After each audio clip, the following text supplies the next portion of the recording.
This is a webinar as part of the Convergence Innovation Series. I am Laurette Dubé, James McGill Chair of Consumer and Lifestyle Psychology at the Decentralized Faculty of Management at McGill. I am the founding chair and scientific director of the McGill Centre for the Convergence of Health and Economics.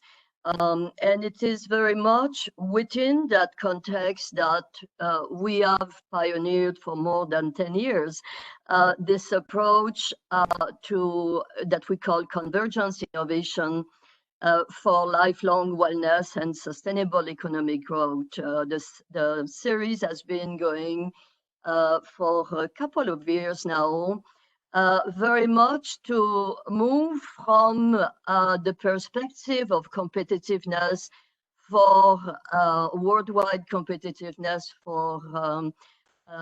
for economic convergence, which essentially means that the rest of the world is achieving the same GDP as the West, or moving in the same direction.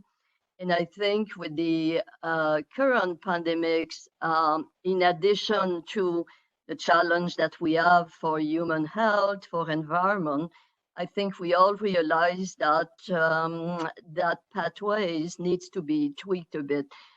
So this series is essentially to bring together scientists as well as action leaders from business, from business on the ground, from consultancy, from artificial intelligence and analytics, to kind of see within the domain of food as the entry point, can we invent novel ways to create wealth at the same time as we do all, quote unquote, the good stuff.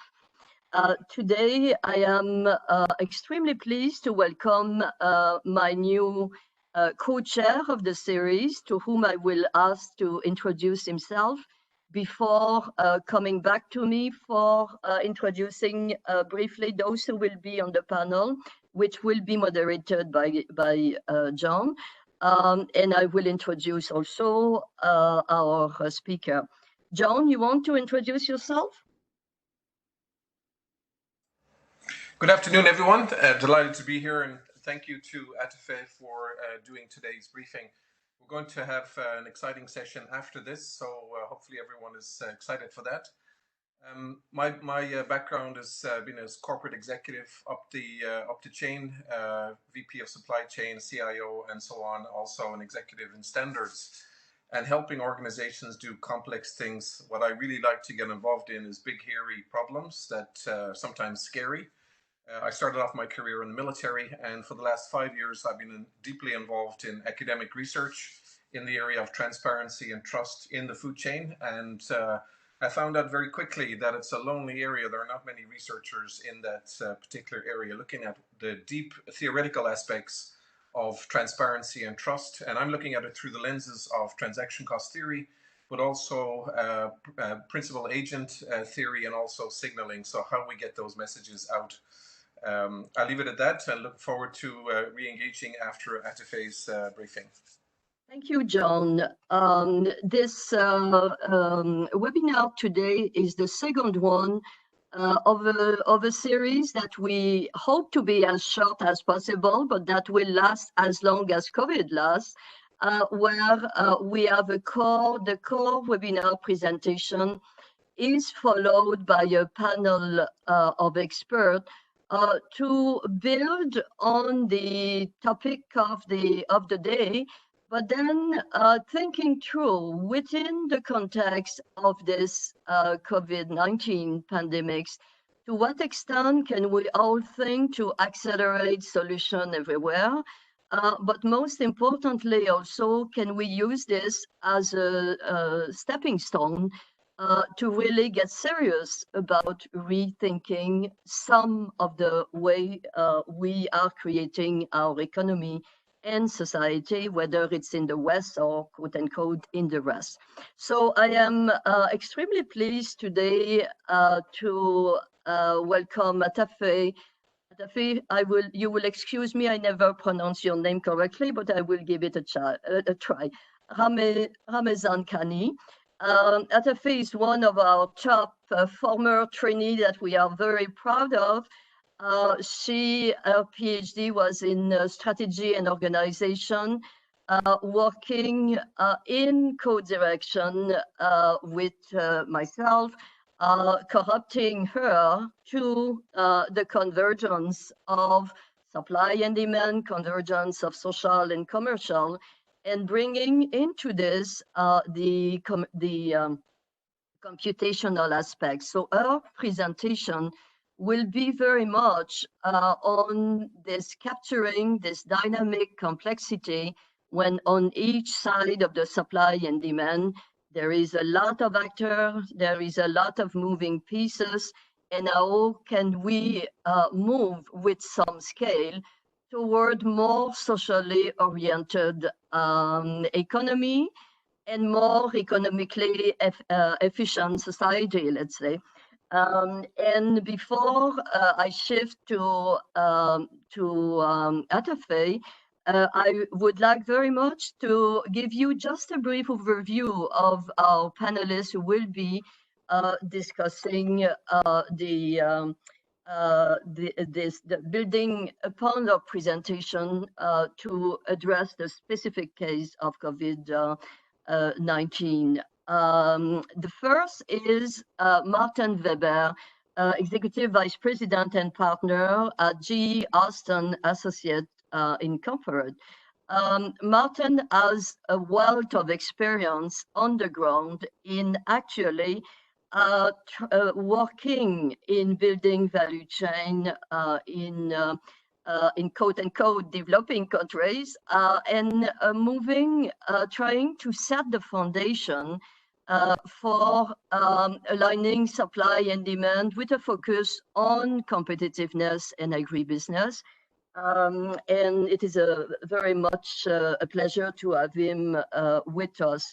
The second one is my colleague, Mamat Gumuz. Mamat is Associate Professor here at McGill in Operation Management. He's also the director of a new program we have started of Master of Management in Analytics.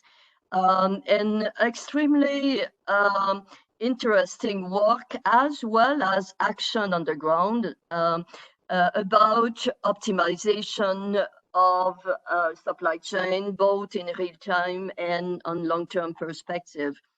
Followed by my newly discovered colleague, Tirtha Dar, from the Department of Marketing and Consumer Studies at Guelph, very much on the consumer and demands dynamics on the other side of the divide.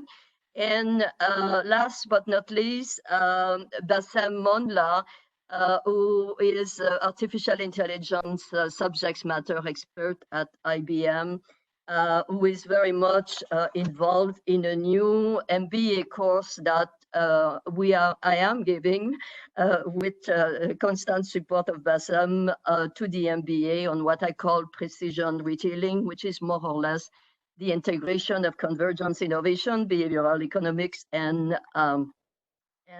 artificial intelligence. So Atefeh, it is with great pleasure that I welcome you. And I will let you brief us on the work on this catalysis strategy approach that I like very much. Welcome, Atefeh. Thank you, Laurette. Hello, everyone. Atefeh Ramezankhani here. I'm happy that I have a chance to talk to you today through the lens of my laptop webcam. It's an uncertain time, and I really hope that all of you are keeping well and safe as we navigate together this uncertain situation. So what I'm going to present today is on the topic of decentralized brokerage and multi-sectoral platforms for creating lasting socio-economic transformation, particularly with the focus on the food system. and elaborating on the concept that I will get into in a minute called catalysis strategy. To introduce myself a little bit, actually, Lorette did a great job. So I just keep it brief. I recently finished my PhD in strategy and organization at McGill and joined the Monitor Deloitte in strategy and innovation practice. And I'm happy that I'm going to present to you this topic. So just to confirm how long I can go, Lorette, to make sure that we have the discussion with panelists as well. Yeah, sorry, I should have mentioned this. You can go, typically we go uninterrupted unless there is drama for 45 minutes, and then we will move to the panel and then continue and you when you don't speak, please mute yourself. And as we move to the discussion, then you unmute yourself as appropriate. Back to you, Atefeh. Perfect. Thank you. So today I'm going to start with giving you some context and the motivation for even talking about multi-sided platforms, multi-sectoral platforms. I introduce a concept that I use the term socially oriented markets, and I elaborate on a case study that I did for 3 years with the largest food security organization in Canada, with focus on a notion called decentralized brokerage. And then I talk about market emergence dynamics, which is basically elaborating how we initiate and sustain such complex platforms. As you all know, we are living in a world that has many problems.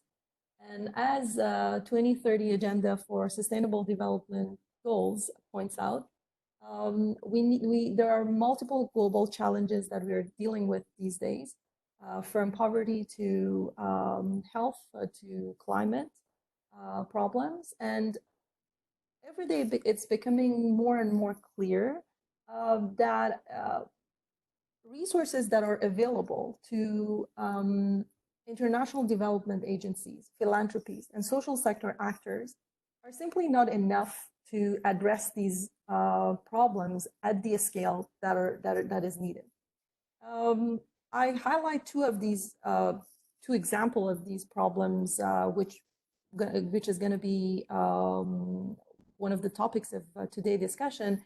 So we still lack, in terms of food security, basically, we still have multiple millions of people in Canada and around the world that lack access to affordable, healthy food.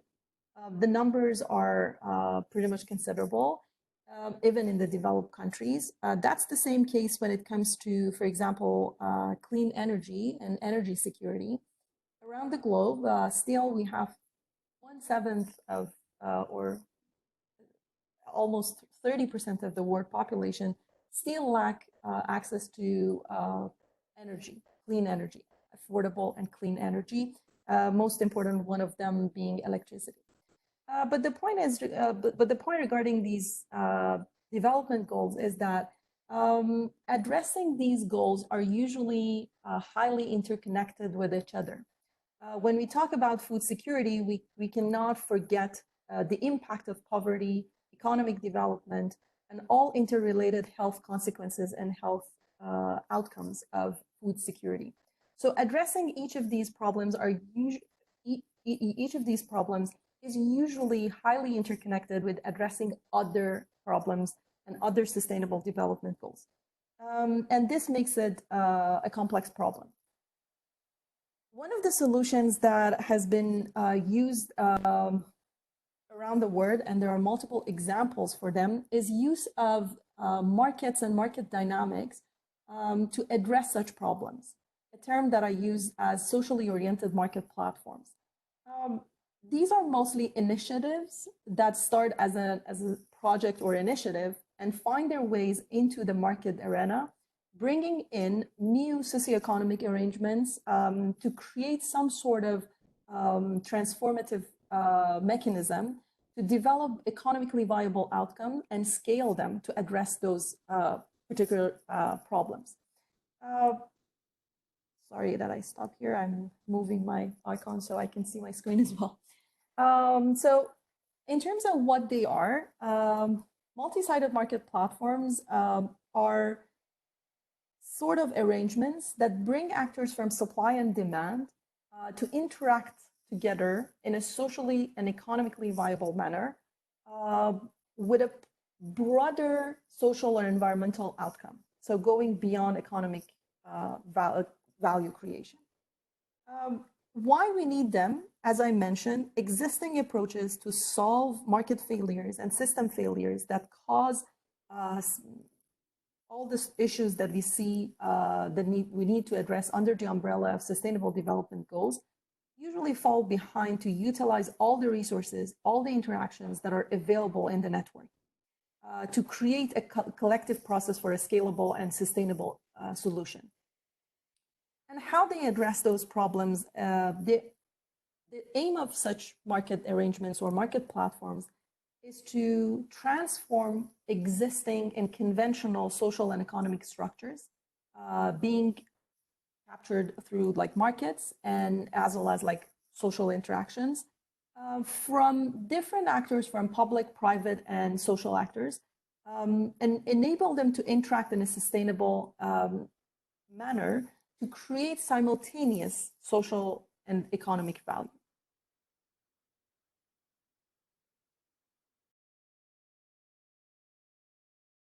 So in the context of food security, I have brought for you two examples, one of them like the case that I will dig more into in a minute, and the other one, another organization that I had the chance to read and interact for a while ago. So in the context of food security, usually these like market platforms are there to alter market structures or value chains to shape the interaction between producers and consumers and make the interactions economically viable for producers, and at the same time create that social value, which is affordable access to healthy food for the consumers. In the context of food share, Good Food Program is a successful market model that was developed 2 decades ago with the purpose of delivering the same produce, fruits and vegetables, to underserved consumers in targeted neighborhoods through different models I will explain in the next few slides. And the goal was basically to eliminate the middlemen and the excess cost to be able to make that first affordable, and at the same time work directly with other sectors, public sector and other community organizations, to be able to make it accessible to the targeted neighborhoods and communities. In the case of Wholesome Wave, which is one of the successful organizations in the States, Double Value Coupon Program is another example, using the same market dynamic mechanism to address availability and accessibility of produce. And the program was meant to and is meant to double the value of food stamp, which is a federal funding provided for underserved population and the society. So doubling that value when it is spent on fruits and vegetables in partnering farmers, grocery stores, corner stores, etc.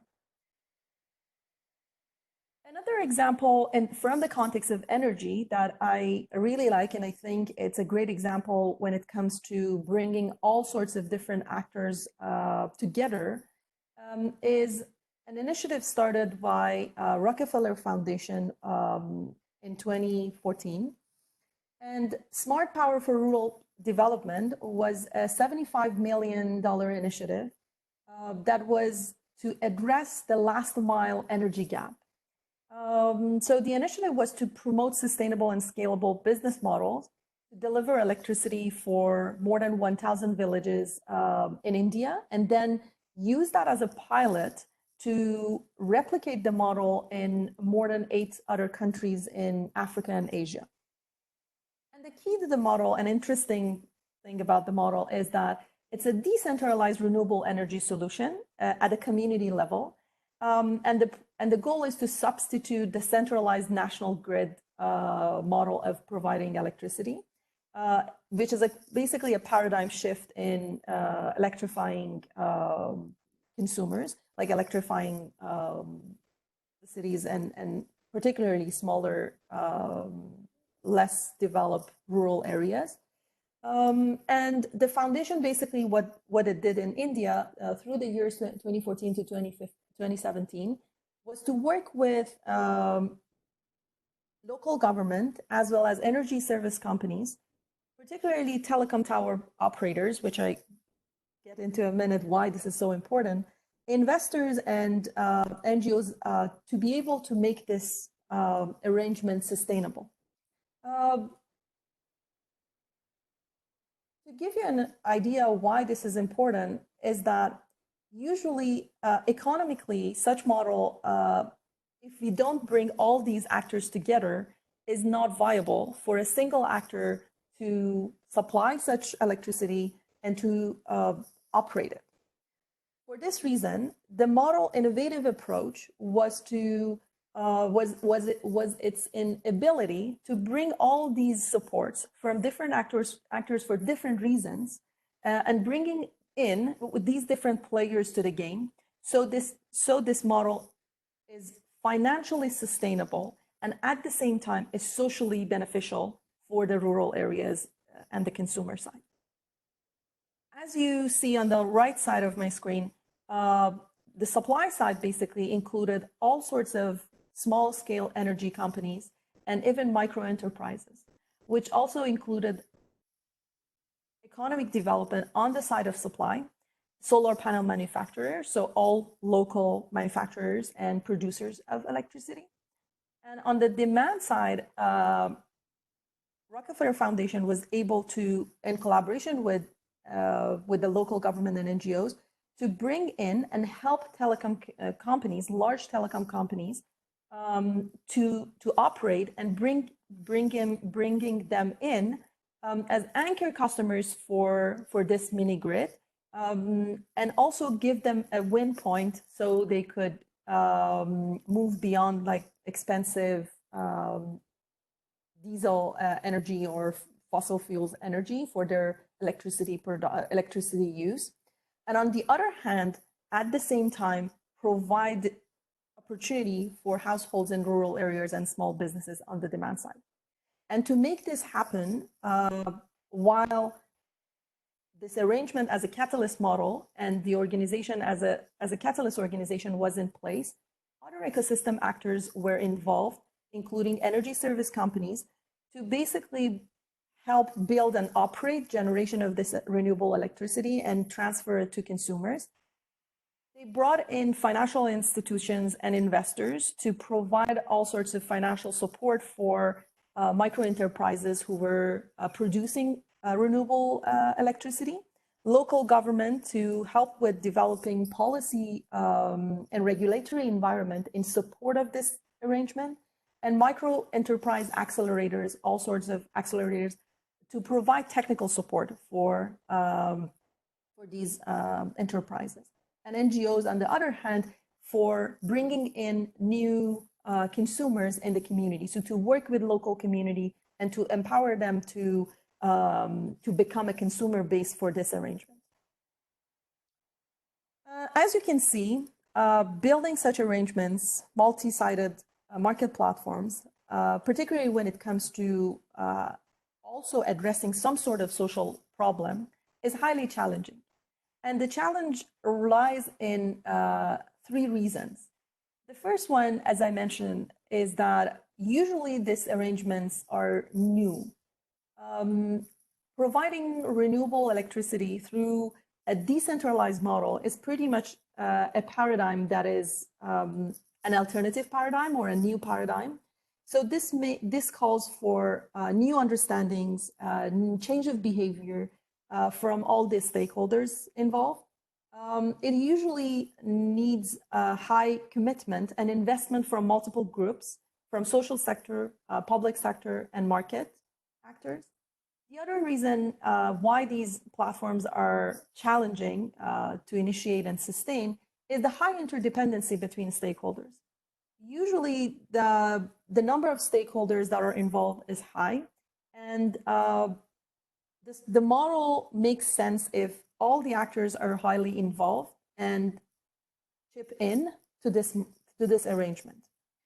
And usually they look into each other and presence of other stakeholders to make decisions for sustaining the platform or continue being present in the platform. So this high interdependence between markets make these platforms usually highly fragile, as the value needs to be recognized at the same time by all stakeholders, or there need to be some mechanism to be able to communicate and create that shared value for all the stakeholders that are involved.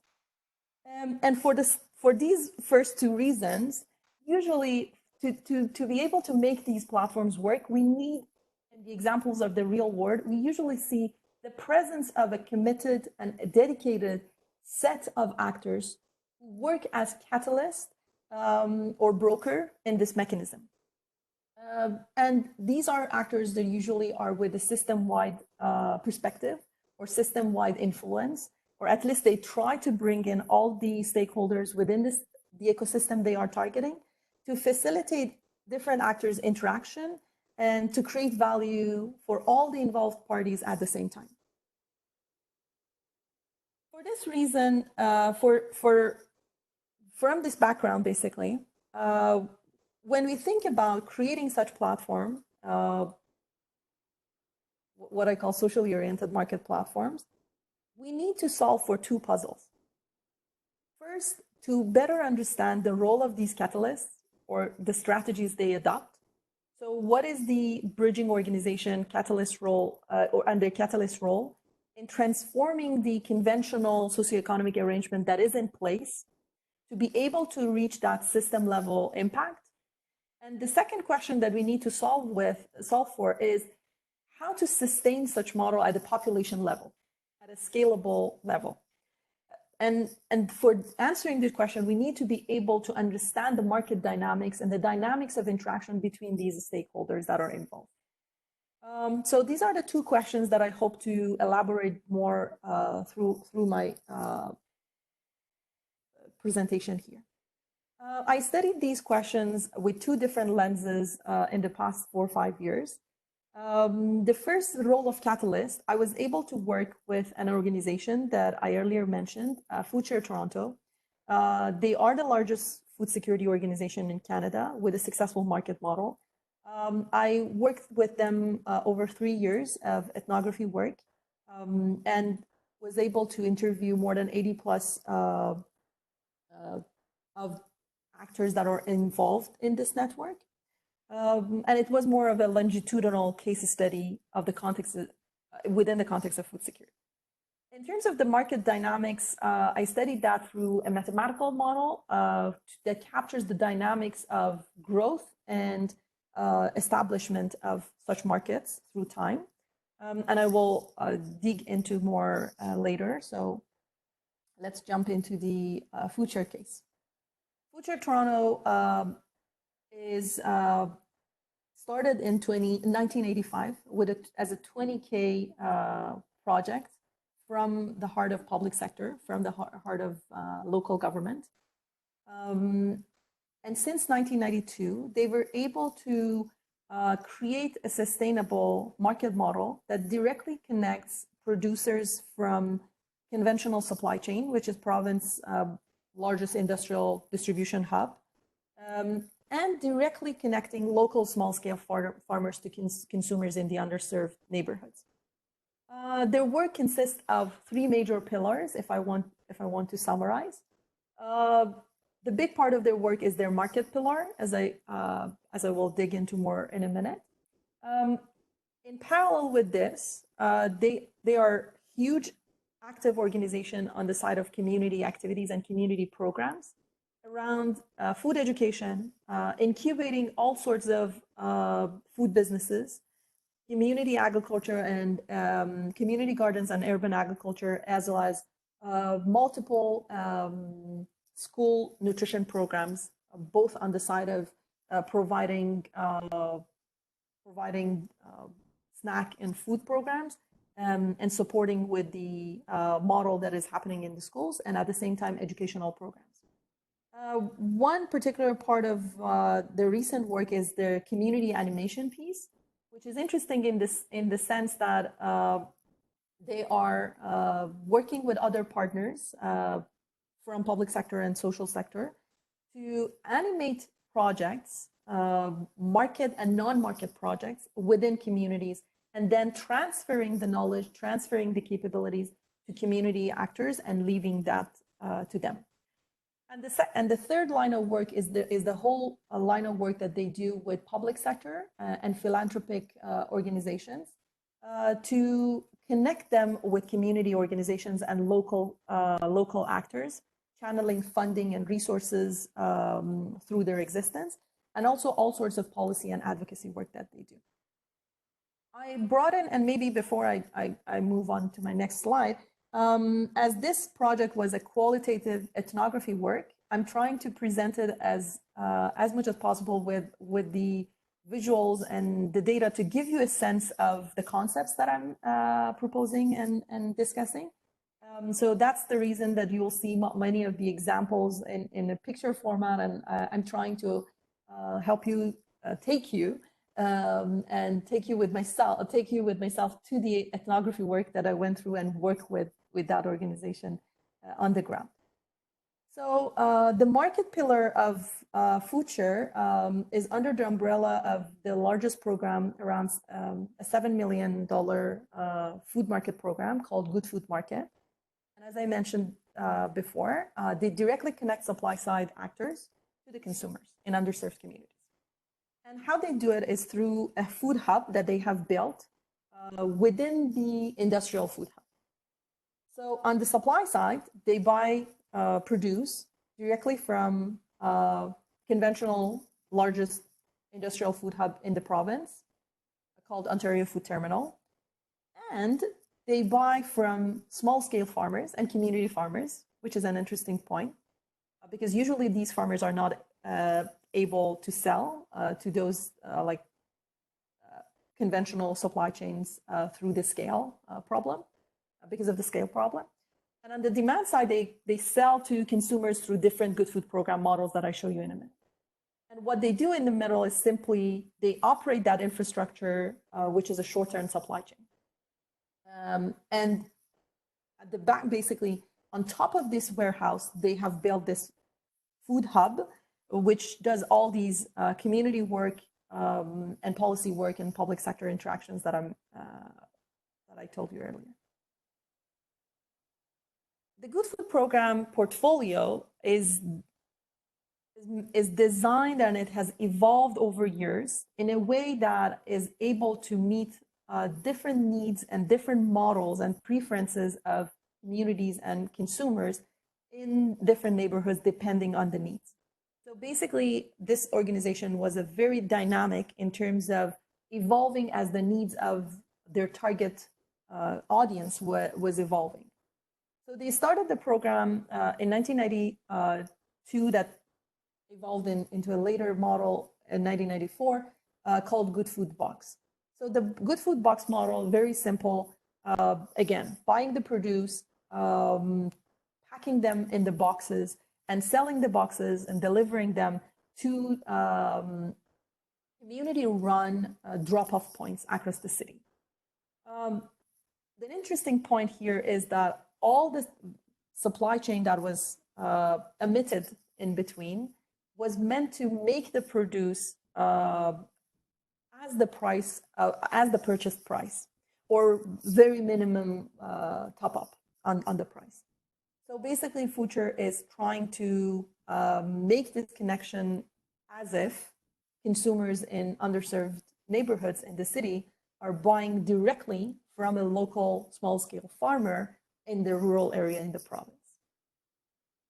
At the same time, to make this financially work as a social enterprise model, they also at the same time started selling it in bulk to institutional buyers, including schools, that at the same time they were developing multiple other programs with, including snack and meal programs with schools.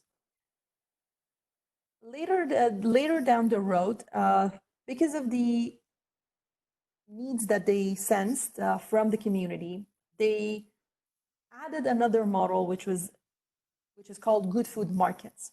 So these are small farmer markets or local markets that are within each neighborhood, is run usually through another local partnering community organization or community volunteers or a private sector collaborator like a grocery store.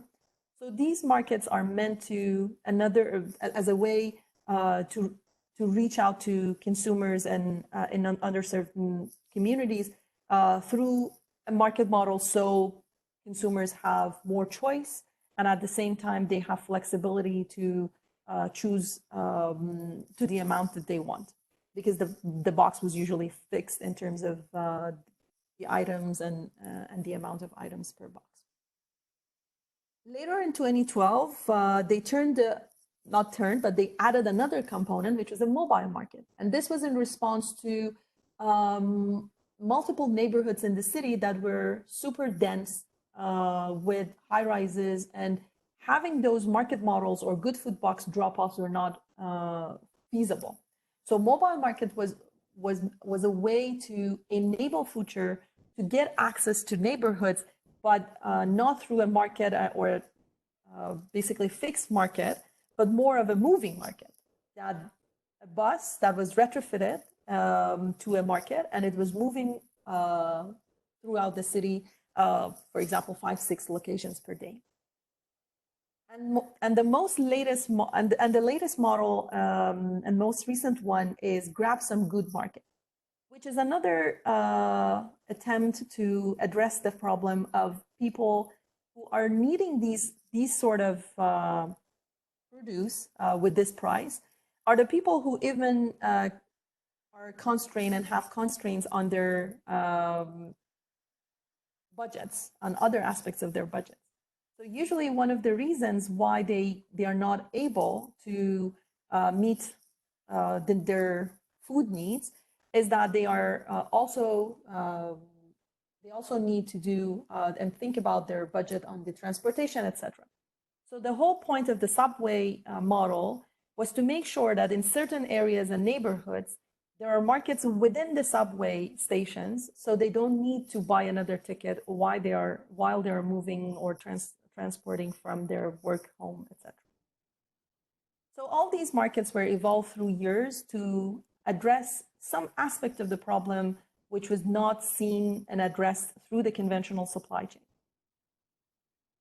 In parallel, Future combined its market model with a wide variety of social initiatives. And those social initiatives were meant to build that consumer base through educating, through helping consumers with all sorts of cooking and working with healthy food, helping community businesses, small food businesses, to survive using healthy food, and at the same time demonstrate the possibility of urban agriculture and community gardens as a method to bring in community together, and at the same time to produce economic value for the owners, which are usually community actors and usually community owned. One of the findings, and I jump to the concept and try to again bridge back to the examples within the case, is the catalysis strategy and decentralized brokerage. Decentralized brokerage was a mechanism that I found that was present all over the network around Future, and at the same time throughout all these years. It's a strategy of designing alternative forms of organizing across industry, public, and community actors in an attempt for creating socially oriented market platforms.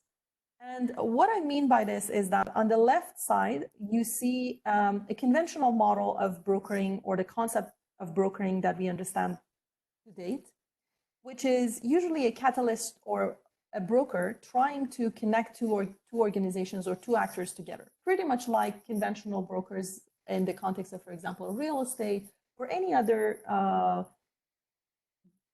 broker that you can think of. However, in the context of creating socially oriented platforms and social and economic value creation, again, we deal with a wide range of actors who we need to work with as a catalyst organization to be able to make that impact. Decentralized broker that I proposed is a series of brokering activities within each of these sectors and across these sectors to nurture simultaneous innovative form of connection between actors, to be able to meet a unified objective and achieve a unified objective. What I mean by this, maybe an example would help with this, and I come back to this, apologies, is a win-win story of, I call them small apples. So a while ago, I think 4 or 5 years ago, this started with Future reaching out to Norfolk Fruit Growers Association, which is one of the largest agriculture associations and growers in Ontario. As you can see, plus more than 500 growers. So Future reached out to these people and asked them to provide their small apples, which are usually thrown away by simply selling with very low price for juice or any other byproducts like pies, etc. And usually, like these are not super profitable for growers, as they are not favorable or interesting to a conventional market. So they reached out to them. This was the best snack and basically option for providing to institutional buyers who wanted to give it as a snack in their snack programs, like schools, or many other bulk buying community agencies, or other institutional buyers like universities. At the same time, to make this arrangement work, Future was able to bring in philanthropies and local governments to help with the infrastructure of transporting them and helping those schools and institutional buyers to develop and design basically programs that are consuming those apples, and at the same time support with funding and further infrastructure for transportation. So something that is interesting in the case, and I'm bringing one of the basically part of the conversation that I had with one of my interviews, is that these little apples otherwise could have gone for very low cost, could now be sold to Future at a reduced cost, and at the same time that was a whole feedback cycle for educating the kids, and also the whole feedback cycle there. So the kids, when they grow up, they are consumers of fruits and vegetables, and at the same time there is a winning point for growers. So if for some reason Future didn't have funding and weren't able to purchase those apples, the system would fall apart. So presence of broker at the middle to connect all these actors together within each of these sectors, and at the same time connect them across these sectors, was critical to make this arrangement work. The program is still running and still is giving service to more than 800 schools and further institutional buyers, at the same time providing better profit for Ontario growers from the association. So another point that I wanted to make here was that how this decentralized brokering happened was not through a night or in an instant moment of time or for a specific example, but this was present all over life of the organization as this strategy was evolving through time, as the organization was finding its role in its network. As I mentioned, Future started in 1985 as an arm to help municipal governments to connect food banks to the community and consumers or people in need. However, after a while, the organization changed or evolved into a new role to connect municipal government and fundings from philanthropies, donors, and local government to community groups and community actors, community organizations, to fund resources and funding to help them initiate further food projects. In 1992 onward, the organization was able to connect not only with these philanthropies and public sector actors, but bring in supply chain, bring in food supply chain actors into the picture by directly connecting to producers in the industrial hub. So partly bringing the conventional supply chain and partly bringing the actors that are usually eliminated and not seen and not involved in or directly involved in the conventional supply chain. So working with all these remote, rural, local, small-scale farmers, and at the same time bringing in institutional buyers and encouraging them to directly buy from them to make that arrangement financially viable and sustainable. And after that, as I mentioned before, through the work of community animation, they were trying to work more and more with the consumers to build that consumer base for fruits and vegetables, to again make it economically viable for local small farmers to produce for that targeted consumer base. And in the long run, basically, as I'm explaining later as well, they brought in more larger organizations, community organizations, or even not only community organizations, but organizations that are not conventionally considered as a supply chain actor. For example, hospitals, for example, universities and colleges, all sorts of other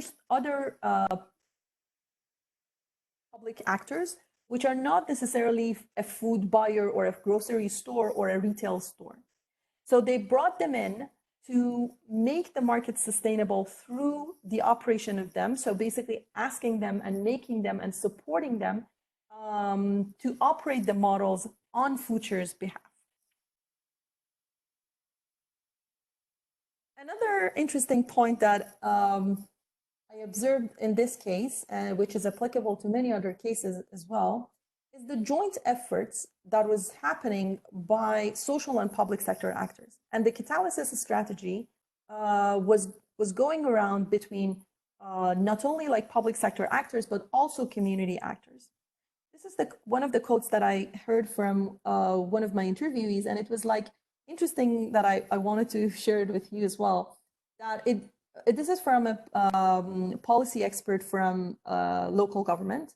So who was saying it was always like a volleyball game with Future.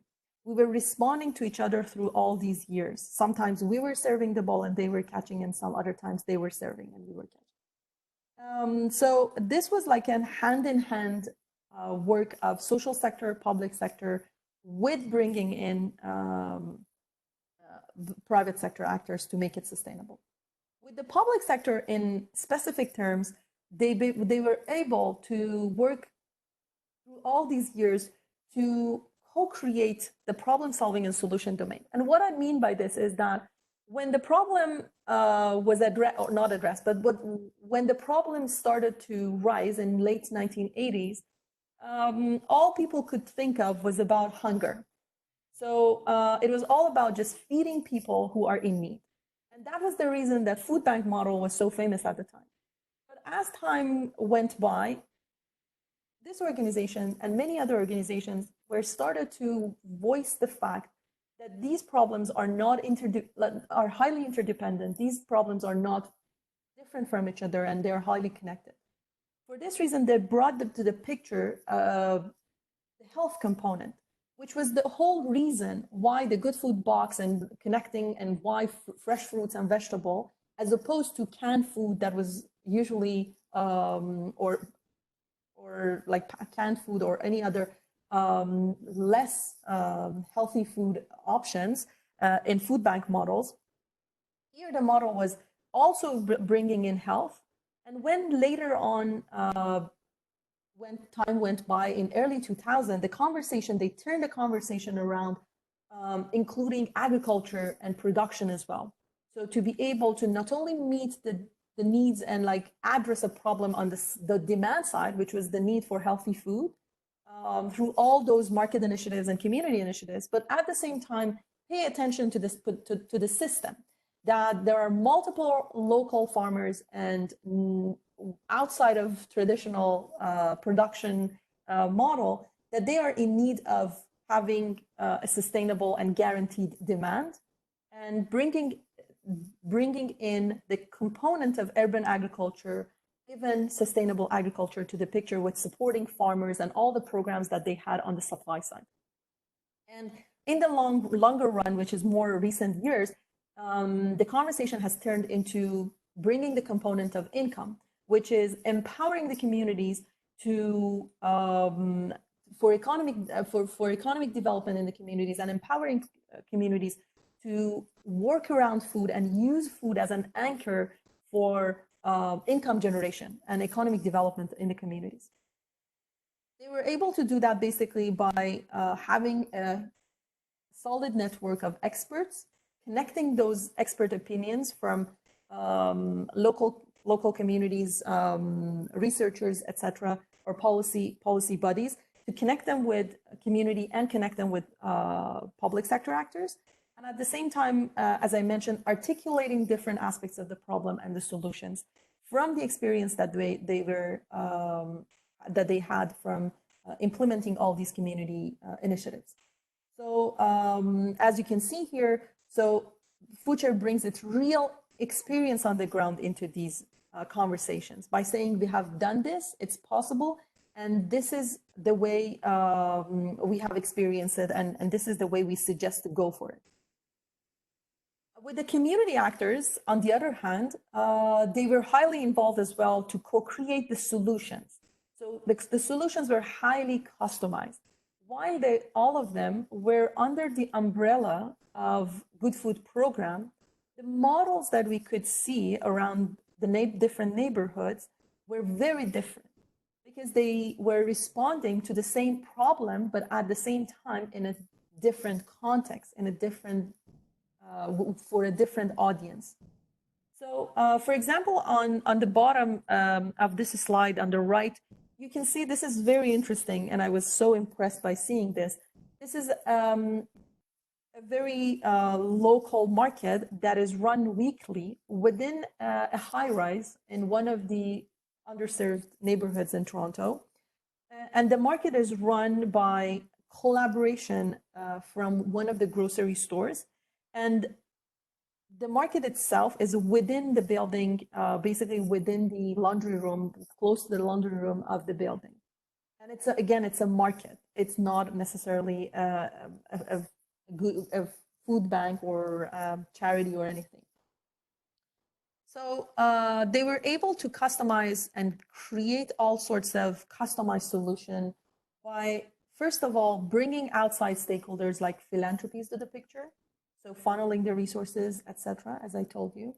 To connect community actors, they had visibility to who's doing what in certain neighborhood, to connect these actors, organizations, people together, to mobilize the existing assets and resources. There were multiple examples in which an unused space in a building were proposed and supported by FoodShare to be used and retrofitted for another purpose, for example, for a purpose of market, or an unused, for example, public field retrofitted for example, community garden, educating skill building, and incubating small community-based projects. Building on this, what you can see at the bottom is a model that's an inductive model from the data. Again, I didn't go into the details of data collection and data analysis, and I only presented the concepts here. And I'm happy to talk to the details in the discussion time. So the catalysis strategy at Future really evolved through time. They started from being a passive resource channel from public sector to communities and people in need. While later in their life, they turned into an innovator in the ecosystem to create capacity for fostering a market model across supply and demand, and innovating to bring in new actors to enable them to replicate the same impact in their network. So I heard this from one of the my interviewees, and that was interesting, as she called them ripple effect. When we think about this, it's more of a ripple effect, meaning passing the ball to the community leader, and they train another 5 people, and those 5 people train another 5 people. And at the same time, this happened at the organizational level as well, which was that markets became a replicative platform that was operated by actors other than Future. So they were giving the model and providing the support, but they were not operating it anymore. And at the same time, the interaction with public actors and community actors was the foundation to make this arrangement work. Quickly moving toward the question of how to initiate and sustain this at scale. The question still remains at, if we want to initiate and sustain these, what is the problem and how should we deal with it? The major challenge, as I told you earlier, is that these platforms are highly fragile. There is a serious chicken and egg problem in initiating them. So all stakeholders are looking at other stakeholders to see if it's meaningful for them to join. And basically, these platforms do not come to existence on their own.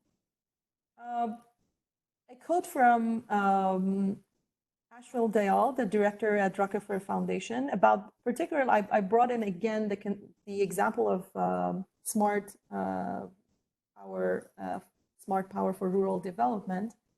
And he's pointing out to an interesting thing that is the foundation of this discussion here. What we did was to create the model. We're working with telecom companies with significant energy needs as anchor tenants. We can make it profitable for profitable for small-scale energy service companies that are using renewable energy. Atefeh, can you manage within 8 minutes? Yes, we are finishing in 5. Okay. So basically, the core component of this was to bring in a stable demand to make sure that the supply side actors are able to generate electricity, and it's beneficial and profitable for them to continue being involved in this ecosystem. So the question becomes, how really a socially oriented market or a platform like this emerge while these actors are highly interdependent, and how we can ensure that in this long run they're sustainable. So I use a computational model. I built a computational model using a system level approach that captures the interaction between 2 hypothetical populations from supply and demand side. And through this, we can analyze the impact of different policies and strategies on initiating these platforms and keeping them sustainable in the long run. So I use a contagion-like diffusion model that captures simultaneous adoption of a new market arrangement. As you can see, I have supply side and demand side, adding and extending this to include for joint market utility creation, and also creating a visibility from each side for the other side, which is basically the way that real world works. They usually see if there is enough demand, or the demand sees if there is enough supply and affordable supply for them. I do a quick tour, and maybe I get back to this if there is interest. But I particularly brought this because this is very relevant for our today's context of COVID.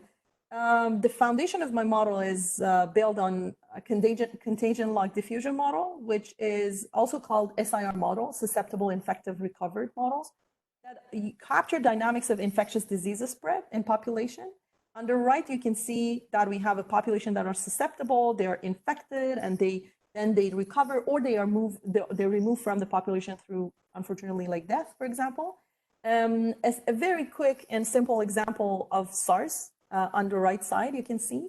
And as you can see, people get infected and either recover or are removed from the population. And as the susceptible population decreases, as people get infected. Or there are policies and strategies like quarantine or vaccination that can change this dynamic. So wanted to simply point out that in my model, so just to give you a quick also brief on this, the same model is usually used for innovation and practice diffusion, which, as we all know, like, for example, innovation diffusion S-curve that we refer to.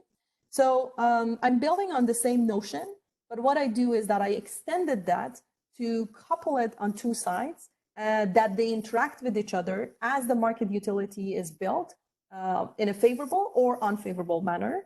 So market fails or it succeeds. Three major findings from here that I briefed them. I don't get into the details of model at all right now, but one of them being, and maybe I passed this, so I talk here. So the first one is the tipping, two-sided tipping behavior. In such systems, the question of if we have a sustainable model, if we have a sustainable market, is where we can guarantee that both supply and demand actors, the population of supply and demand actors who are involved in this arrangement, are growing. This is, however, is a necessary initial condition for growth and not necessarily guarantees if people or actors stay on this platform. So on the right side, the hashed area that you can see is a combination of number of supply side and demand side actors that need to present at the same time on the platform so this market will succeed. This is also applicable for any sort of multi-sided platform you can think of, all private sector two-sided platforms like Amazon, Uber, etc. But here the complexity is having high elasticity and high interdependency between supply and demand side because of the social component and the lack of resources usually for each side of supply and demand. The second finding that I briefly point out and I close out the presentation is the need for having balanced strategies to sustain the this type of platforms. As you can see on the right side of my screen, this is as if we have two populations pushing them through a tunnel of adopting this new arrangement, coming to the platform. They try it for a while, and then after a while, they make establishment or they make long-term decision to have it as their long-term business model, for example. So the policies that or strategies that can address or influence this dynamics can either work on supply or demand side or both of them, and can either work to have some of these actors try the arrangement for a while. The examples for example, supply side would be like annual partnership or contractual agreements with farmers so that they try this new arrangement.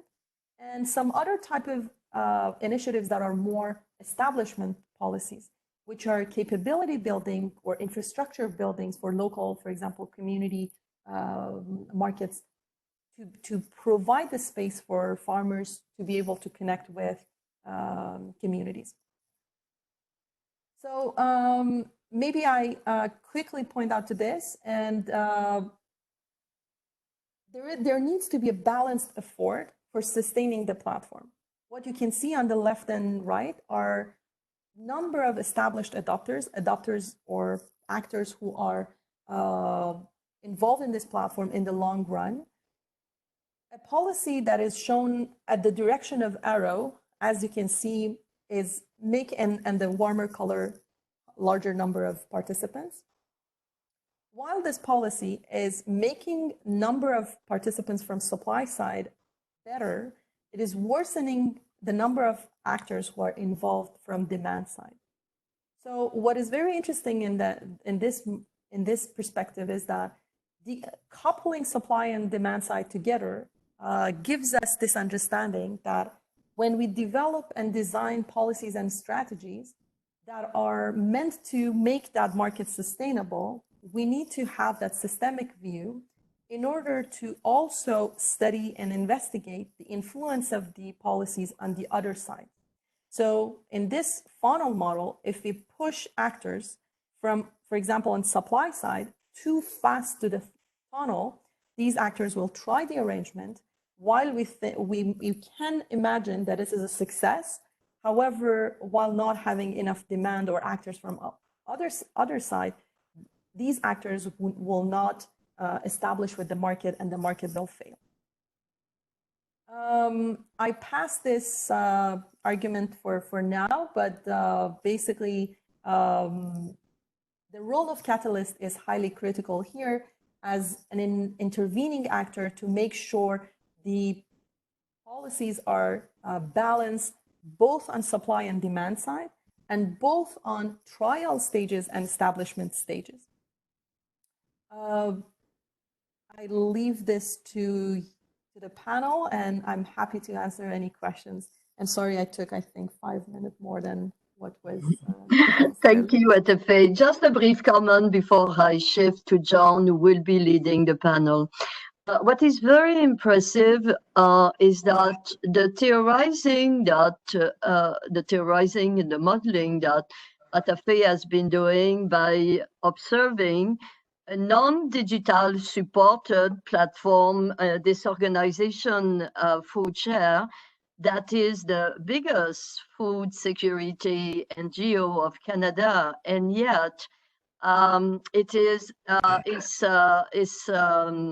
transaction yearly are 7 million, which is a drop in the ocean of the food system. So the panel that will be facing a very fascinating challenge of seeing to what extent both this more human, non-digitized small scale and digitalization can help if we transfer the presentation you have been having in advancing solution to COVID and setting the foundation for a future where the local and the industrial don't seem to be on two planets. John, shifting to you. Wonderful. Thank you, Laurette. And just as a reminder for people who are listening in, we have a number of speakers on the panel. We have Mehmet, who's a professor in operations management at McGill. We have Bassem, who's an AI specialist at IBM. Of course, Atefeh, who just did a fantastic briefing for us. We have Martin, who's an expat in Washington, and he focuses on economic development in countries around the world. And we have Turta, who's a professor at Guelph, and his focus is on marketing and consumer studies. So with Atefeh's briefing as a foundation, we know that the situation we're in right now will never be the same. Our supply chains will never be the same. They can't. And our food system can't be the same. So we're in this unprecedented social upheaval that we have to deal with. So what I'd like to do is I'll rest Atefeh just for a few moments, but I'd like to go through the panel, and if you can give just a 1-minute overview of what you think is happening right now, and just in 1 minute, just a high-level overview of what you perceive as happening right now in this crisis, again, related to the food sector, and what you think needs to occur. And we'll go through all of the panelists to ask that in just 1 minute, so a quick round robin. And then we'll dive into specific areas like digitization, supply demand balancing, and a whole range of other things. So let's start with Mehmet, if we can. Mehmet, in 1 minute, what do you think is really happening right now? And again, how can we address the current crisis? Hi, John, thank you very much. Do you hear me well? Yes, perfect. Okay. So first of all, thank you for organizing this panel, Lorette and Atefeh, and John also hosting this panel. So quickly, based on, I have experience in terms of supply chain decision support systems. So from my essentially perspective, what we are seeing essentially is a correlated disruption where almost everyone in supply chain is facing the same situation from upstream all the way to downstream. So this is one of those cases where the entire world essentially needs to find a way to recover from this disruption. So we are still seeing the impact. We are going through this. So that's what we are seeing in terms of what we can do or what supply chains can do. I want to essentially mention that there are different types of supply chains in the system. Some are called agile supply chains, some responsive, some efficient, and so on and so forth, lean. Some of these supply chains will fail drastically. Some will actually succeed. So we will see. My feeling is that the agile and well-diversified supply chains will recover very quickly and will succeed. Static, more rigid, but at the same time, efficient supply chains may actually suffer huge disruption from this crisis. But still, we are going through. So every day things are changing. So it is. I agree with you. It's unprecedented times for sure. Yes. Great, thank you, Mehmet. If I go to Martin. Martin, again, just very briefly in 1 minute, if you can talk about the context of, you've traveled around and worked in 75 different countries around the world. Is there a one-size-fits-all with this crisis? And how do we need to look at this from the global perspective? Again, just very briefly, and then we can mine into your key points as we go through the discussion. Sure. Well, one observation is that this situation that we face is really not all that unusual for a lot of the countries that I work in. Supply chain and market access challenges occur in post-conflict situations, after droughts, price shocks like we saw in 2008, the locust invasion that we're seeing right now. So, one question is, what should we anticipate in such stressful situations? Not too glibly, I would say that one thing is that governments may do stupid things rather than wise things. But certainly we should anticipate that commercial supply chains are interrupted, market linkage is interrupted, and if the situation lasts, it's really very hard to recover what's lost, to reestablish market linkages. Relationships and information flow and access may be lost and difficult to recover. So there's going to be gaps between supply and demand. There'll be gaps in terms of information about supply and demand. And so it kind of presents the world with some challenges, how to fill those gaps when market forces aren't working, when you can't rely on entrepreneurs to quickly fill the gaps. Some of the basic requirements, I'd say, are lowering the sense of risk, reestablishing trust, and encouraging farmers to plant and harvest. And then, really, to Atefeh's, one of Atefeh's points, who's going to be willing to act? It's not necessarily evident that the answer is right there. Great, thank you, Martin, for that very, very thoughtful overview. If I go to Tirtha, you look at this from a marketing and consumer perspective. Again, if we can, just in 1 minute, over the rooftops, what are you seeing as the key issues from a marketing and consumer perspective with regard to this crisis we're in?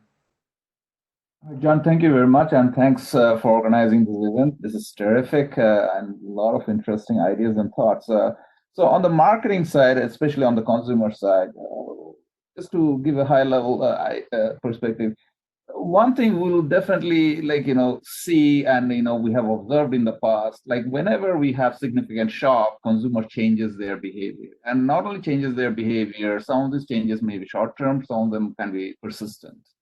And these behavioral changes maybe in terms of the way we consume food, the type of food we consume, how we store food, even how we save and consume. One interesting aspect is that, if you look at the millennials and Gen Z, they save, or they want to save way more than, say, baby boomers. So it's the time you grow up, and it's the environment you are in, and it impacts dramatically. Another interesting aspect, I'll just say, one of the two categories where we have seen significant surge in demand, as the toilet paper, is actually in milk substitutes, and in other one is in meat substitutes product. And those are sort of, you don't think that's where we'll see the surge in demand because of this crisis. So a lot of this data and a lot of this information will surprise us, and we'll have to figure out why it's happening, how it's happening, and how we can sort of anticipate the future. Especially for Canadian business and Canadian policymakers, anticipating these changes will make better decisions, and it's also going to make us more competitive. The other aspect I would say, which bothers me, which worries me, and which sort of brought to bear some of these challenges that we are facing right now, is that we focus for the last, say, after Second World War, we focus mainly on creating highly efficient supply chain. And those efficient supply chains created a situation where everything became very concentrated. Like we have one or two meat processors, we have one or two bread makers, and these are basically based on highly scalable, efficient supply chain, where you can have one or two, let's say, COVID hotspots, and then the whole supply chain will be disrupted very quickly, sort of unravel very quickly. So we'll have to think about how to restructure this supply chain for the future. That's sort of my initial take. That's great, great insights. Thank you so much. If we go to Bassem, you look at this, you've been a serial entrepreneur, and you look at this from a technology perspective, modern technology or advanced technologies, AI, blockchain, and so on. Now, from that perspective, from a technology perspective, what are the things that come to mind? Again, just in 1 or 2 minutes, what are the things that come to mind for you when this crisis hit, and what would you recommend? Thank you, John. Well, definitely this this crisis. What we see now is a high demand for IT systems to leverage information when it comes to supply chain. So supply chain is one of the basics of supply chain is also this sharing of information. And whenever you have businesses that did not have this information backbone, we see now a kind of increasing demand to have such systems in place. So there is a change in the mindset of businesses to have this digital platform in place. This is number one. Number two, from the AI perspective and complex systems, as we see, this disruption is when it comes to complex system is very unpredictable when it comes to its outcomes. And these are the characteristics of complex system, or what we call nonlinear system.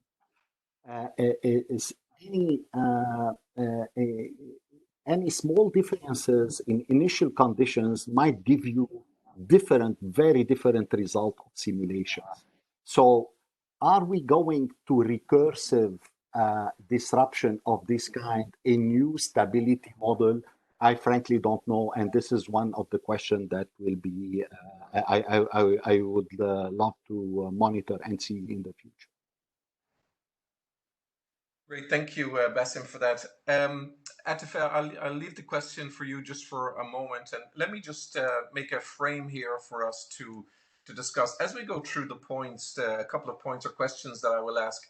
If you can, if it's relevant to your topic and how you want to address it, can you consider addressing it from a preparedness perspective during the crisis and post-crisis, if it fits within the context of what you want to explain? So, with that in mind, let me start off with digitization. Several have mentioned about digitization. So what should we plan for before a crisis hits? What is involved in preparedness from a digitization perspective of the agri-food chain?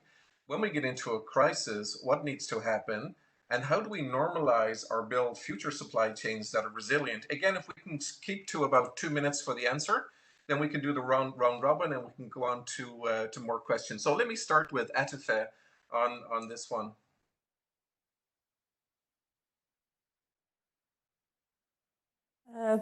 Thank you, John. Actually, that's an interesting coincidence, and actually not necessarily coincidence, but a nice incident that I can talk to you about the case of Future. When we talk about like preparedness as part of the model that they have developed very recently, and I'm happy that I was part of that as well to help them develop a digital tool for underserved communities, and not necessarily for underserved communities, honestly, but more of a digital tool to help each of these market models that I explained to you perform on a digital platform. And now, as I'm monitoring their activities right now during the crisis, they're using and leveraging that digital tool to particularly address the emergency needs of the consumers they are targeting, and at the same time, they have leveraged that platform to not only address those portion of the population, but also all the population that are now somehow having some crisis in terms of food access and even like affordable food access.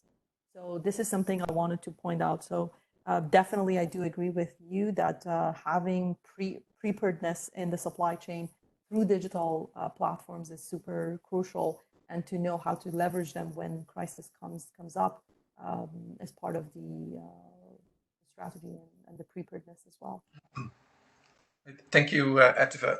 Mehmet, you mentioned earlier, you talked about disruption and the difference between upstream and downstream activities. You talked about different supply chains. Some will fail, more agile ones you talked about may survive. Is agility linked to digitization and the ability to remodel your supply chain? In other words, knowing that you have alternative suppliers in different countries. Can you address that for about 2 minutes on how important digitization is, and then again, preparedness during the crisis and returning to normality or a new normal afterwards? Thanks, Sean. Actually, in general, in supply chain, there's always trade-off. If you want to increase the responsiveness or agility, it comes at the expense of cost, increasing cost, and so on and so forth. But there's actually a unique exception, which is digitization. Digitization actually helps you both to become more cost efficient, at the same time resilient, at the same time agile. So I guess with the help of this digitization, some supply chains adjust. By the way, digitization is a must to be agile, for sure. Without this, you will essentially end up doing this, but at a very high cost.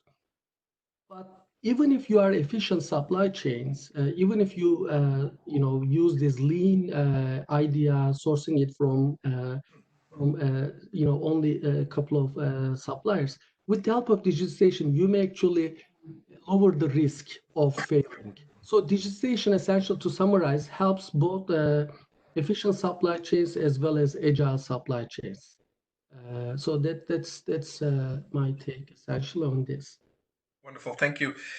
Martin, you mentioned earlier something that's very, very important, and I often criticize some discussions because they're trying to solve rich people's discussions or rich country problems.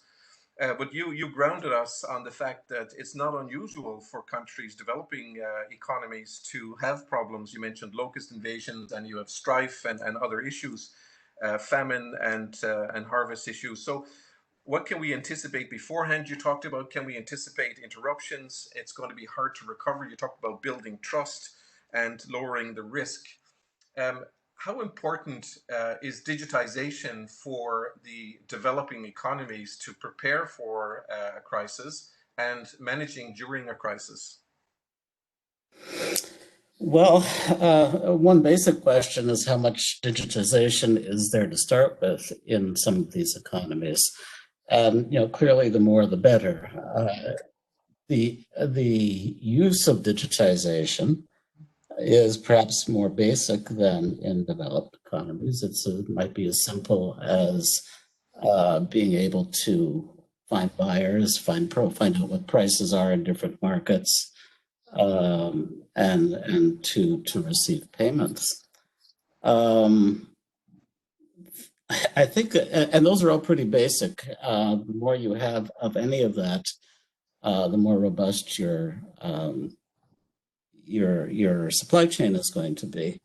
Then you have the question well, if is a COVID type issue going to restrict digitization? Probably not. I mean, the backbone will still be there. Some of the other causes of stress, a war or so on, will very quickly damage digital access, mobile access. So I think the basic issue is that you want to deepen before a stress occurs, the communications backbone, the digital backbone, as much as possible, make it as robust as possible. And when you see things falling apart, that has to be one of the priorities for reestablishing it. Yeah, absolutely. Thank you for that, Martin. If we go to Tirta, you mentioned shock and changes, drive changes in consumer behavior. You talked about consumers and especially generations of consumers will have different behaviors in how they buy, how they store, and so on. You talked about alternative products, plant-based, and so on.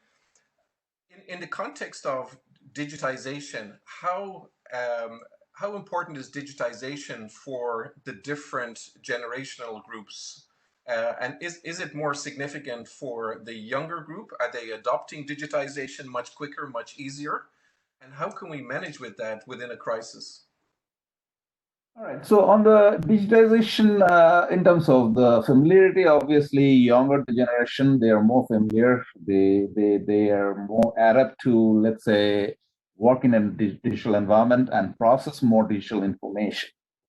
So that's there. Now, in terms of our food chain, in terms of our production process, I think one thing we should always, as we discuss this, we always have to remember, at the end of the day, digitization will happen, and it's happening, and it's going to generate tons of data, a lot of data.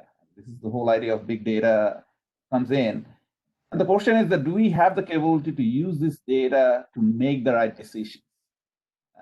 So one way to, if we look at the postmortem of this COVID-19 situation, the question is that, do we have the data, first of all? And the second question is that if we had the data, how come we didn't use that data in a way that made sense or that made better decisions? And the other part, obviously, in terms of consumer aspect, where I think this digitalization is going to play an immense role in terms of decision process, because we have the ability to collect a large amount of data, disparate amount of data, and then we can figure out what's going to happen with the consumers in different age segments or different generational segments to make better decisions. Because ultimately, if we think our supply chain supply chain will only work really well as long as we know how consumers are going to react, because that's the downstream.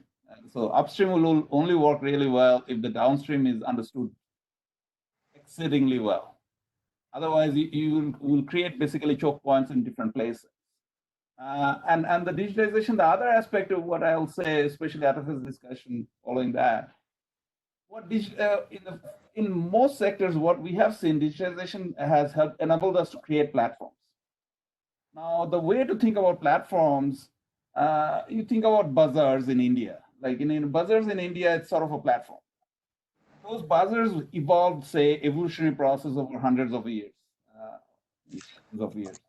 Now we are creating these platforms over, let's say, a year or two. So that basically implies we have to figure out those rules and regulations. We have to figure out how the information is going to change, who is going to own this information, how the process is going to run. Those things are going to be immensely important in terms of this development process. Otherwise, there will be a lot of failures and there will be a lot of headaches and heartaches in the process. Great, thank you for that, Tirtha. And Bassem, moving over to you, maybe that's a good segment. What Tirtha mentioned is, we have a lot of digital natives with the younger generations that quickly and easily adopt to especially mobile technologies and social media platforms. What he talked about, developing platforms, collecting massive amounts of data in supply chain and using tools to be able to analyze that data and in some cases be able to predict what may happen in a supply chain. From your perspective, how important are the digital tools to help us to do those simulations and look at different models in our supply chains and plan for a crisis? Well, I like very much the idea that Tirtha already mentioned. He said that markets that operated for thousands of years did find their rules and regulations. What is happening now is that something very singular, and we have only very short period of time to observe the change of behavior. So this change of behavior that is now, for example, 1 month or 2 months ago, is not sufficient is very far from being sufficient to forecast future behavior. As I mentioned earlier on, the system is very complex. And when we talk about complex system, is not only the supply food, but also the other systems that goes with, including the transportation, health, well-being, finance, you name it, everything. All these systems are independent and make it quite complex. So any analytical tools needs a certain time to observe data and to come with certain patterns to be able to predict the future. So to do some forecasting. So what could happen is that if we see this type of pandemic is a recurrent one, then yes, it might be a certain way to reach another type of equilibrium and then do correct simulation and forecasting. Yeah, I think that's important. And also, I'd layer on top of that, Bassem, that something that you know, and I think most on the call will know, is that when you're using any form of technology or doing any project related to data and trying to use AI or machine learning or big data analytics, a significant amount of the effort is in cleaning the data and fixing the data. So on that topic of data and information transparency, if I can ask Atefeh, what have you experienced in your project, again, that could be relevant to the crisis? How do we create data and how do we share information? How important was that in the different models that you have created? I answer this from two perspectives. The first one from the real experience of the future case, actually. So my answer will be around the role of these organizations or bodies that work at the intersection of other actors in terms of sharing the data, and also then the conversation also turns into what we consider as data. But piece of the I'm also including the information that can be used as a resource for actors, particularly whom they don't have access to other resources. So the role of catalyst and bridging organizations, brokering organization bodies, is accessing to that information and being able to share it with other actors and knowing what information needs to be shared by whom. And basically doing that will help create that new arrangement or new model. So this is one aspect that I wanted to point out, and maybe not directly to your question. But the second part is around the model that I presented. The whole utility build up, which is a joint utility of a market, it needs to be built up as a consequence of visibility and basically visibility of actors to each other. And this visibility is basically directly as a result of availability of data on number of actors who are involved in this platform, number of actors who are leaving the platform. So this information transparency between the sides will help such evolving market grow. As I said, the behavior of each set of actors is directly linked to the behavior of other actors. So transparency will facilitate evolution and build up of such market platforms. Wonderful. Thank you, Atefeh. Mehmet, if I can go over to you on the same question around data, information, and of course they're very different, and also transparency. How important is that? You talked about different supply chains again, and agile supply chains will succeed, and we talked about digitization.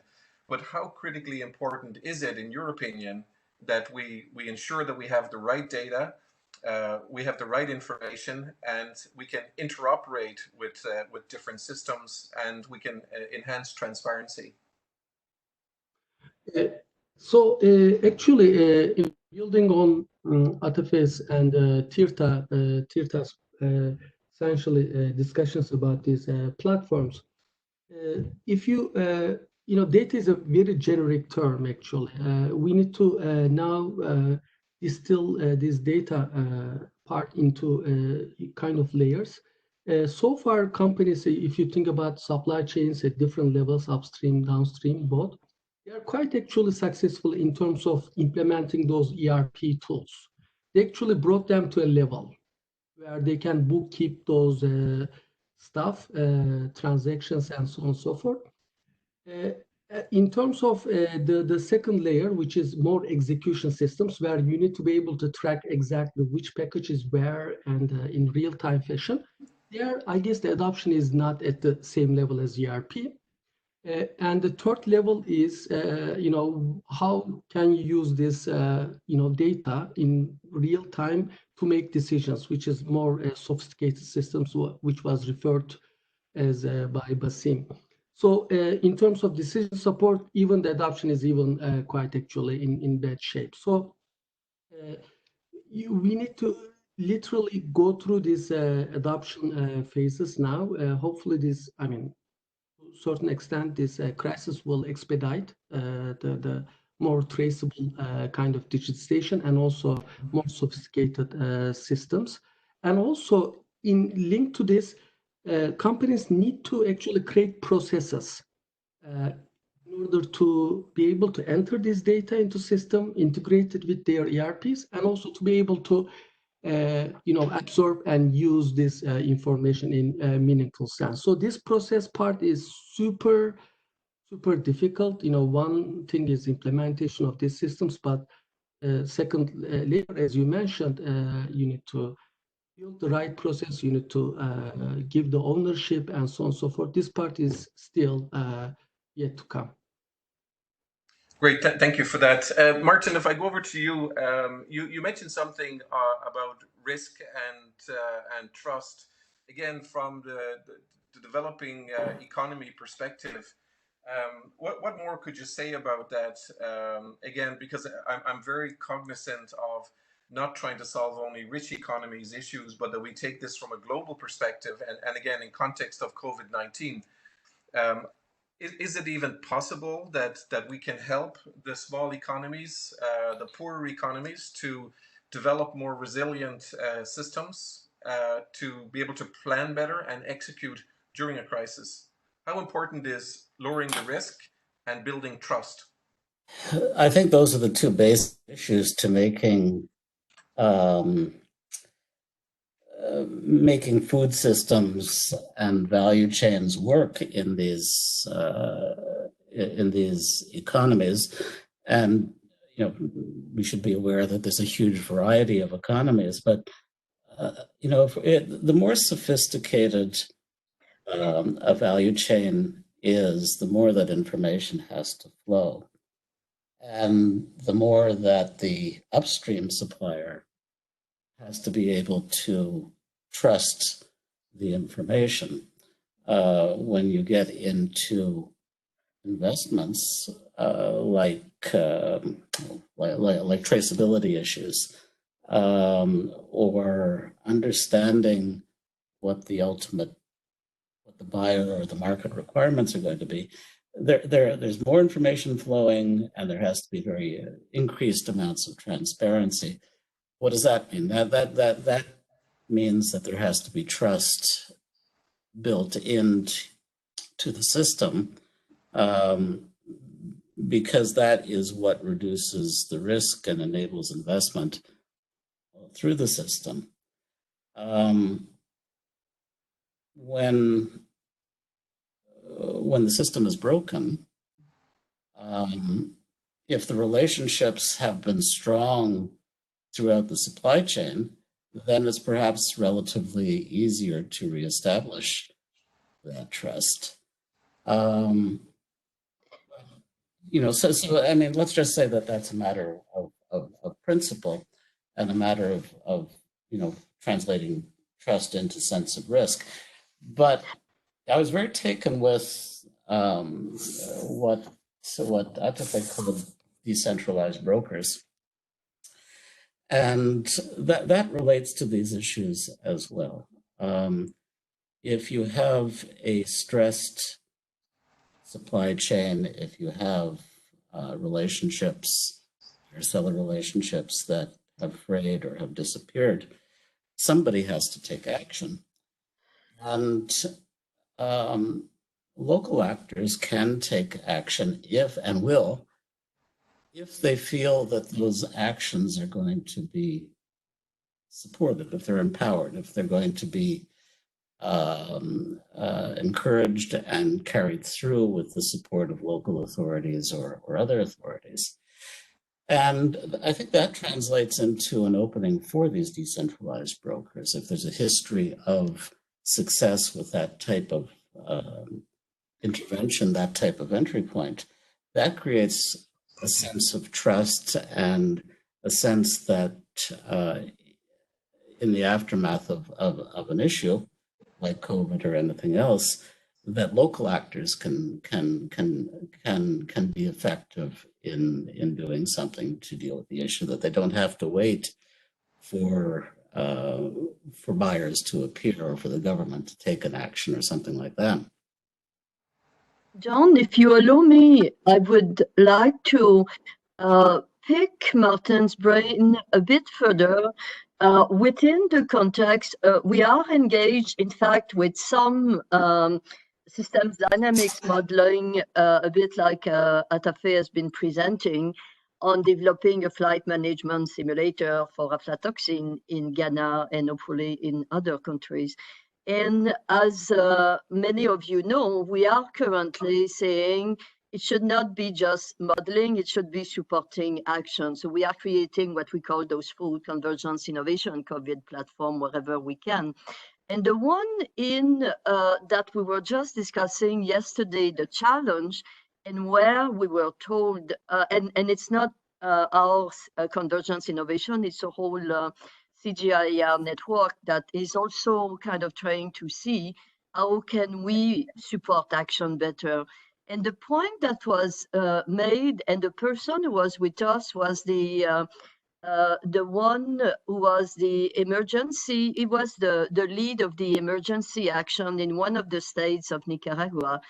And that was just amazing to me, how little information they were having, or little connections. So the point that you are making about, yes, we can think about the supply chain as we have been building for 100 years as vertically integrated, but what is that crisis cases in that context that is to be woven into the local context? There's nothing else. To what extent could we build upon the current crisis to try to set the development of those local community on a different path than the strictly vertically integrated? I don't know, Martin, if you could react to this. Sorry, John, to take a bit more time, but I will. That's an important input while we are having Martin. Well, I mean, I think the vertical integration is important no matter what, but there's degrees of integration, and there's, I think what you want in many of these economies is a fairly dense, highly competitive supply chain, because you never know what's going to be broken. But you also want a track record, a history of demonstration that that local action is a good thing. That may be at the level of a small municipality. It might be at the level of a village. It might be at any size of decentralization or level of decentralization. Too often, orders are taken vertically. Commands come and incentives are provided vertically. Kind of the more entrepreneurial, if you will, perspective that got an idea, why not implement it, is not necessarily encouraged. And so if you have a history of that at a decentralized level, then you have the opportunity for the local actors to begin to build or strengthen or rebuild those market linkages and those solutions. Thank you. Back to you, John. Yeah, great, thank you. Lorette, I think we have a hard stop at 4:30, right? Yeah. Okay, wonderful. So let me go over to Bassem and Atefeh and Turtar on these, and I'll start with Turtar. With regard to Canada right now, and if we bring it up to today, what's happening today? And Turtar, from your perspective in looking at supply, demand, consumer behavior, what do you see happening now? What are the key learnings coming out of consumer behavior right now in, let's say, in the Canadian context, and especially with food? What can we learn from that, and what could companies do to change it? And then I'll go on to Bassem, and we can finish then with Atefeh. So thank you. Turta, you still there? I'm there. Okay. Sorry, my microphone is off. No problem. Overall, just to what I see right now, obviously there's a lot of consumer stress and consumer tension, and that has created a situation where what consumers are buying, a lot of the time it's very difficult to rationalize. In the sense, a lot of it is maybe driven by what we call demand effect. In the sense, I go to the market, I see something is in short supply, or I see an SKU, empty SKU. I believe that product must be in a short supply, so I should go and buy it. Or it also can be a herding effect, where I see someone is picking up 10 bags of rice. I feel that, okay, if this guy is picking up 10 bags of rice, that's what I need right now. So that's creating all this kind of localized shortages in different places. So we're stock out situation. Now, on the business side, what might be really useful is to provide more up-to-date information to consumers in terms of what is happening in the supply chain. How much do we have in terms of stock? And what can we do? And I think some of the messaging that we are doing is not the right messaging to do. Telling consumers that, look, everything is all right, we have amazing supply, no problem, don't worry. It creates a situation where when consumer goes to the market, they see shortage. When they come home, they hear all these experts on the TVs and everywhere saying, oh, no, everything is great, nothing to worry. It creates a significant level of consumer dissonance and confusion. I think the better way to approach this kind of situation is to inform consumers that there can be localized shortages. Don't worry. Here are some of the other places you can get this product. Here is the way we are going to get the product to you in the short and medium term. And this is how you can address it.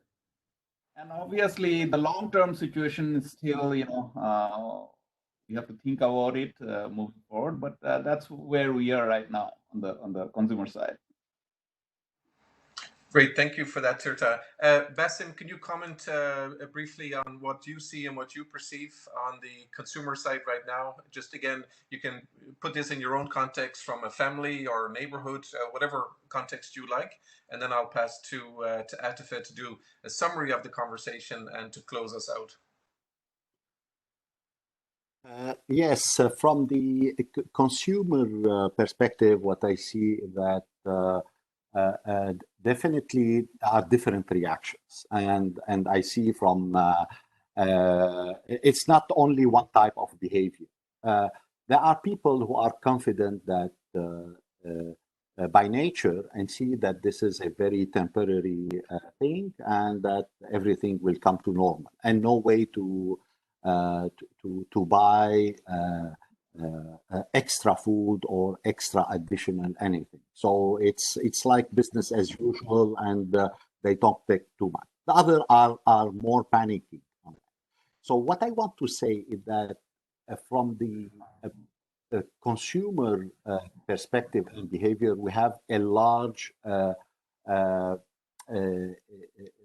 patterns and different patterns of behavior, which makes it also, and here I'm talking as an AI expert, which make it extremely difficult to modelize in the future and to do any type of simulations because we have a very broad spectrum of consumer behavior. Wonderful. Thank you for that, Bassem. And so now I'm going to go over to Atefeh for her to do a quick summary of her briefing and what she just heard. And then I'll allow Laurette to jump in at the appropriate time to close out. And no doubt we could talk for hours on this topic with the many brilliant people we have on the panel. So personally, I want to thank everyone that's on the panel today for taking time to do that. And now I'll pass to Atefeh to do a quick summary, and then Laurette will jump in to close out. Thank you, John, and everyone on the panel. I think I close out with one quick comment on the context of COVID-19.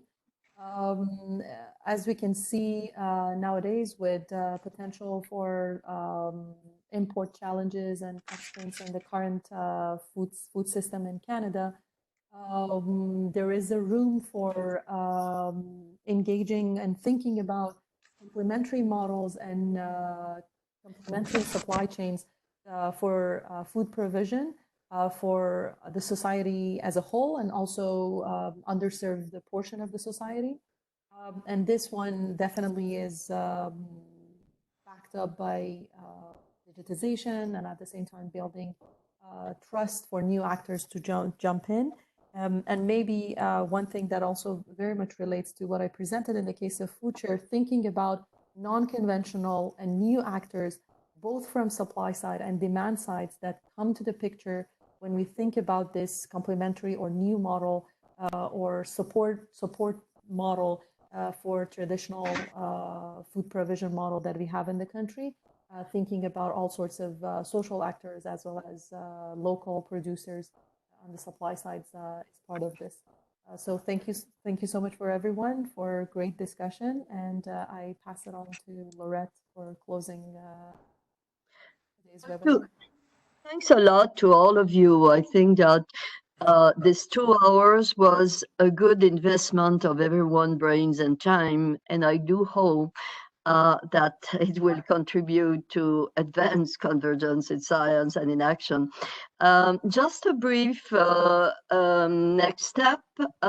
We have April 23rd, we have confirmed Sean Brown, who is the director of the Pittsburgh Supercomputing Center, a computer science expert who have been with whom we have been working very closely in building our Convergence Innovation digital backbone, or conceiving more than building. We are at the early stage of it. But Sean has been working extensively in building synthetic population and agent-based model to support decision-making by various actors in complex dynamic ecosystem. At the last SARS, at the SARS pandemics, he was the one who was embedded with the government to kind of test, should we close schools, should we not, and so on. So Sean is confirmed for the 23rd, and we may be having one before.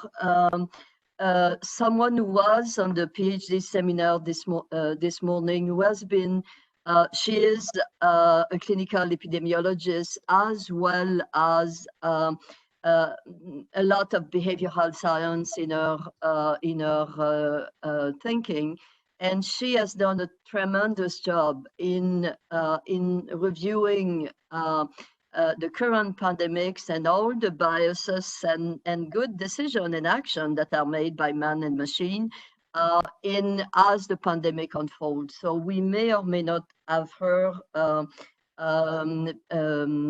early next week or later the following week, because it's Easter. We don't pay attention to it too much, but it's Easter at the end of next week. Thank you, John, for a wonderful chair of the panel. Thank you to the panelists. Thank you to the cyber participants. And most importantly, thank you, Atefeh. You were excellent. Bye-bye. Take care. Thank you, everyone. And stay safe, everyone. Thanks, everyone. Have a great evening. All right. Thank you very much. Bye. Bye. Thank you all. Bye. Thank you very much. Bye. Thanks all. Thanks. Bye.